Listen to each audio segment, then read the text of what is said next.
Fala pessoal, beleza? Nesse review irei analisar a MLLSE RTX 3070, que se trata de um modelo de média gama utilizando a arquitetura Ampere, que marcou sua estreia com os modelos RTX 3090 e 3080 em setembro de 2020. E assim como esses modelos maiores, também traz consigo suporte a Ray Tracing e DLSS.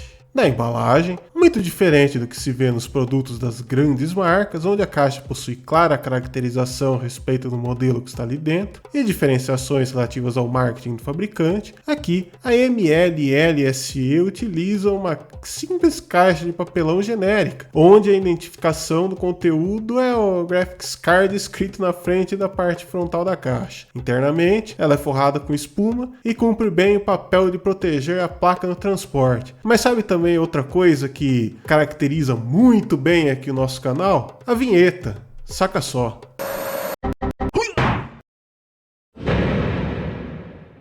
Em relação aos acessórios, os únicos que acompanham o produto é um termo de garantia e um adaptador de força de 12 pinos para 2 e 8 pinos, PCI Express. O cooler utilizado é uma unidade de 2,5 slots com 3 fãs de 90mm e possui iluminação RGB na parte frontal da carcaça. O comprimento da placa é de cerca de 32 cm, o que demanda certa atenção com o gabinete. Apesar da maior parte das unidades modernas não tem problema com VGAs desse comprimento, né? O TDP é de 220 watts e ela utiliza apenas um conector de força de 12 pinos, qual utiliza todos os contatos e está posicionado mais ao centro da placa, por conta do PCB ser mais curto que o sistema de refrigeração. É relevante observar que o fabricante real dessa placa é uma empresa chamada, tá aí na tela o nome, eu não sei se essa é a pronúncia, mas é um Peladin. É assim que fala? Não sei, mas é engraçado, né?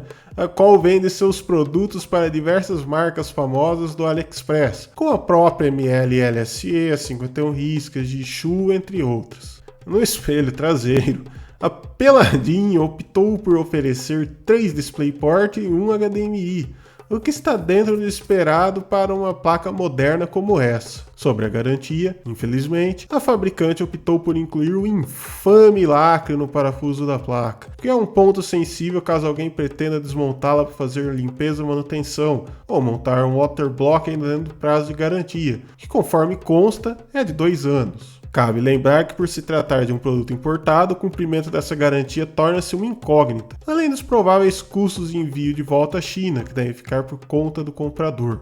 A respeito do dissipador utilizado, o fabricante optou por um design com 6 heat pipes que fazem contato com uma base, a qual faz contato com a GPU e com as memórias, onde essas últimas utilizam thermal pads para realizar a troca de calor entre as superfícies. Sobre o backplate, ele é de metal e não possui thermal pads, portanto tem função apenas estética e dá maior rigidez à placa. Sobre o PCB, como foi dito anteriormente, ele é bastante compacto e na parte da frente é possível ver a GPU GA104 com os 8 chips de memória GDDR6, o VRM de 9 fases para a GPU, uma fase para a memória e o conector de força, enquanto na parte de trás se encontram logo atrás do chip gráfico alguns capacitores responsáveis pela filtragem da tensão de saída do VRM, os controladores PWM da GPU e também o shunt responsável por medir a corrente exigida do slot PCI Express. Cabe lembrar que esse PCB é virtualmente idêntico ao utilizado nas 3070 e 3060 Ti Founders Edition, onde nessa última ele vem com menos fases para a GPU. Assim como as demais GPUs Ampere, o GA104 também é fabricado pela Samsung em uma variante do seu processo de 8 nanômetros, que é otimizada para o uso da NVIDIA, qual é denominada 8N. Possui die size de 392 mm². No caso da unidade testada, o chip foi fabricado na 50ª semana de 2020, o que indica que esse exemplar não possui LHR, e muito provavelmente trata-se de um chip usado que foi reaproveitado pelo fabricante. Os chips de memória GDDR6 são o Samsung, que vocês podem ver o modelo aí embaixo aí na tela. São de 14 GB per second e densidade de 8 GB, onde a página com suas especificações pode ser encontrada no link na descrição. E como foi dito anteriormente, foram utilizados 8 desses chips em um barramento de 256 bits, perfazendo um total de 8 GB de memória. Ao contrário da GPU, as memórias não possuem evidências de uso anterior, apresentando coloração normal e numeração igual para todos os 8 chips, ou seja, eles são do mesmo lote. Em termos funcionais, a variante do GA104 utilizada na RTX 3070 é essa aí na tela, que vem com 46 SMs ativados, corresponde a 5.888 CUDA cores, 184 TMUs, 96 HOPS, 184 Tensor Cores e 46 RT Cores. Em outras palavras, em relação ao GA104 inteiro, que é utilizado no 3070 Ti, a 3070 normal vem com 2 SMs desativadas. Sobre o VRM da placa, são 9 fases para a GPU, onde foi adotado o controlador que vocês estão vendo aí na tela. Respeito do estágio de potência, a Peladin optou por utilizar PowerStage Vishay SiC 653A, cuja corrente máxima suportada é 50 A, devendo ser mais que suficiente para a alimentação dessa GPU, que exige cerca de 200 A com overclock utilizando o power limit máximo permitido do fabricante, que no caso dessa placa, 109%. Já para as memórias foram utilizados 2 Sinopower, que esse modelo aí que vocês podem ver aí embaixo, que é suficiente, já que a corrente demandada por elas é baixa, né? No estágio de filtragem foram utilizados vários capacitores de polímero de alumínio de 820 microfarad montados na frente do PCB e 4 SP Caps que também são de polímero de alumínio, porém em formato SMD na parte de trás do GPU. Os indutores utilizados no estágio de alimentação do GPU são de 22 microhenry.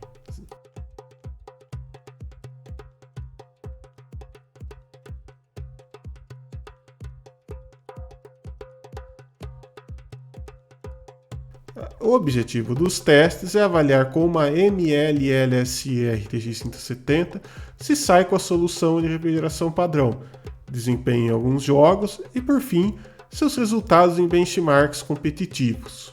Primeiramente, vamos ver como o sistema de refrigeração se sai. Para fazer todos esses testes, foi utilizado o Unigine Superposition no preset 8K Optimizer, que é um benchmark suficientemente longo, dura cerca de 3 minutos, que simula bem uma carga de uso real da GPU. Em outras palavras, não é um power vírus como o Formark, que estressa a VGA a níveis irreais e normalmente faz a placa entrar em throttling por comando do driver. Para esses resultados, o driver foi mantido nas configurações padrão e o i9 12900K estava rodando em estoque com o MCE ativado, com as memórias 5800 MHz com os timings que vocês podem ver aí na tela.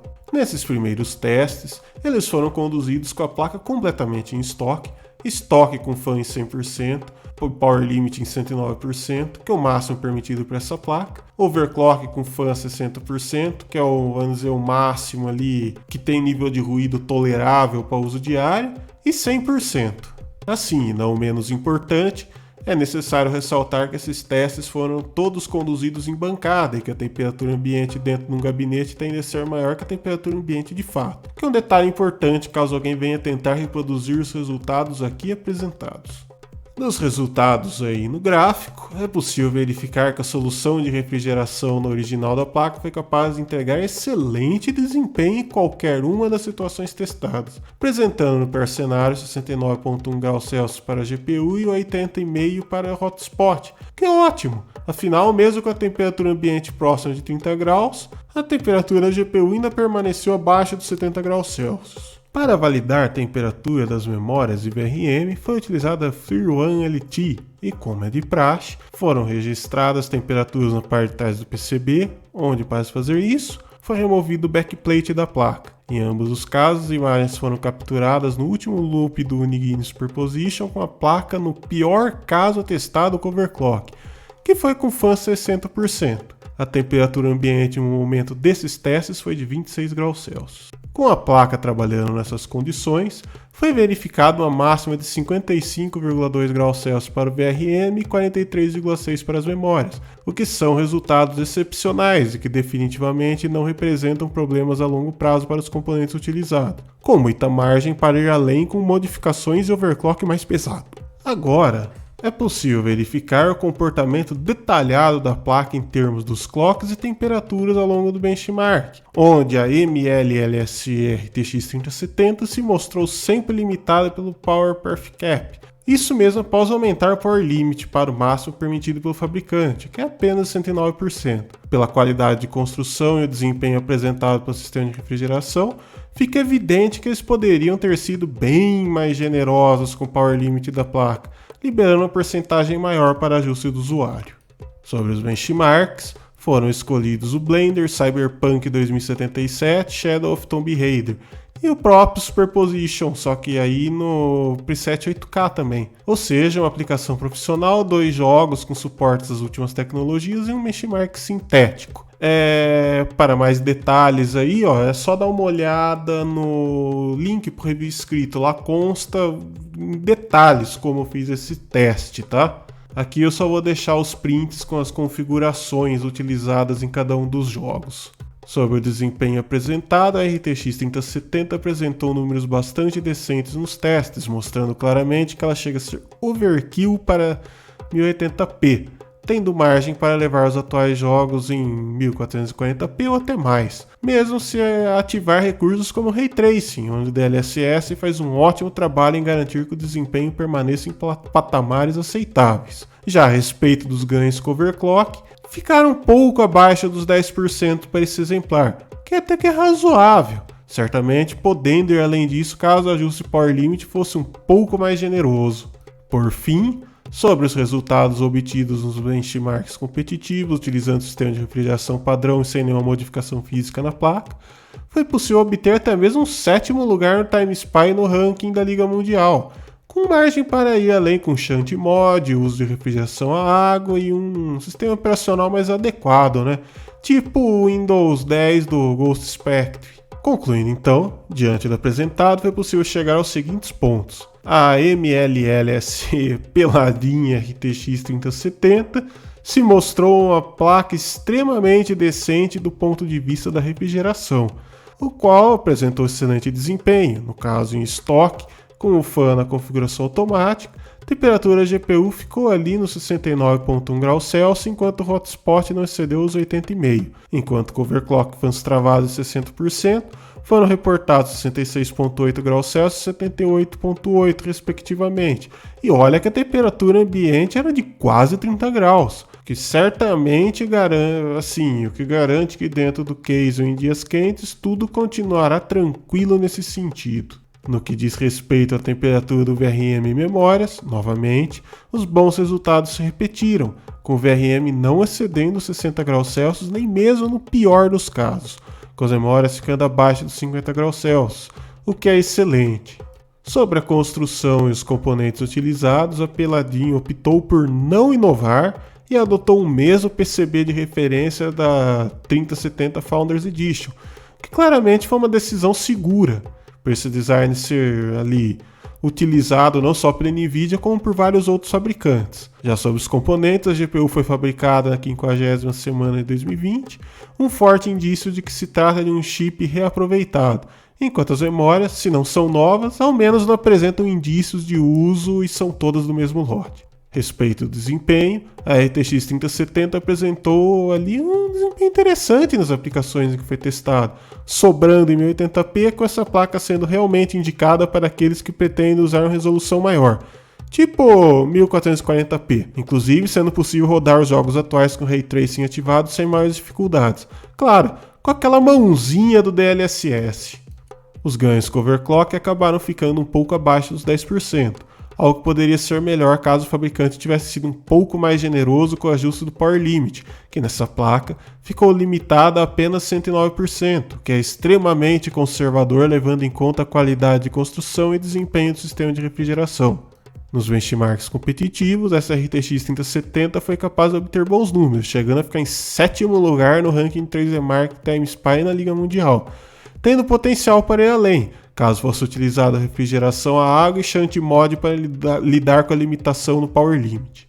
A respeito do preço, a MLLS RTX 3070 pode ser encontrada no AliExpress por pouco menos de R$ 2.800, que é ali um bom preço diante da qualidade e desempenho apresentados. Porém, muito importante, é necessário ressaltar que a GPU dessa placa certamente é um componente que foi reaproveitado, e não sabemos qual foi a condição de uso anterior. algo que pode ou não acabar afetando a vida útil da placa. Portanto, se isso é um problema para você, é recomendável evitar não só esse produto, como várias outras placas de vídeo chinesas que seguem esse mesmo modelo, né?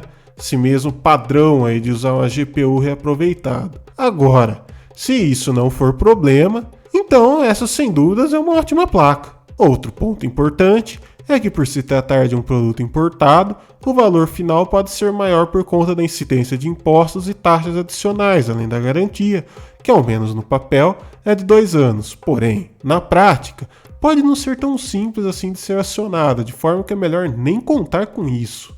E como último ponto, existem diversas marcas oferecendo modelos idênticos a essa RTX 3070 e outros anúncios, inclusive da própria AML LSE, para outros modelos de RTX 3070 diferentes, as quais podem apresentar resultados bem distintos dos apresentados por esse fabricado pela Paladin.